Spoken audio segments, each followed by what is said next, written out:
2025 আইপিএলে অবসর নিতে চলেছেন মহেন্দ্র সিং ধোনি। বিস্তারিত বিষয় জানতে হলে ভিডিওটি সম্পূর্ণ দেখুন।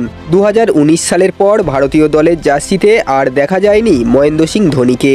আইপিএল থেকে কবে তিনি সরে দাঁড়াবেন সেই নিয়ে জল্পনা চলছে বেশ কয়েক বছর।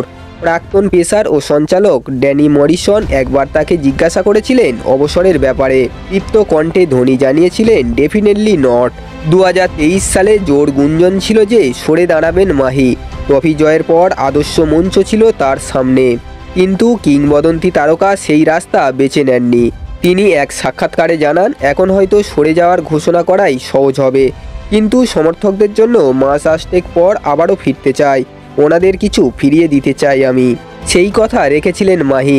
হাঁটুর অস্ত্রোপচার করিয়ে 2024 আইপিএলে ফিরেছিলেন মাঠে।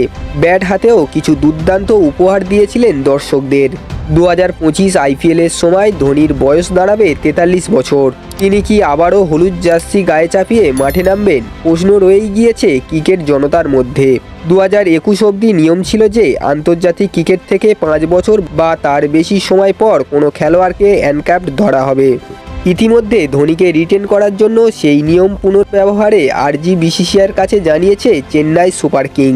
সূত্রের খবর যে একজন মাত্র খেলোয়াড়ের জন্য নিজেদের নিয়ম বদলানোর পথে হাঁটছে না বোর্ড। ফলত ধোনিকে রিটেন করা কঠিন হবে চেন্নাই ফ্র্যাঞ্চাইজির পক্ষে।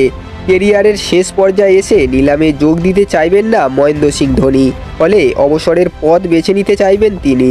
5 বারের খেতাবজয়ী অধিনায়ক হয়তো মেন্টর হতে পারেন চেন্নাই সুপার কিংসের।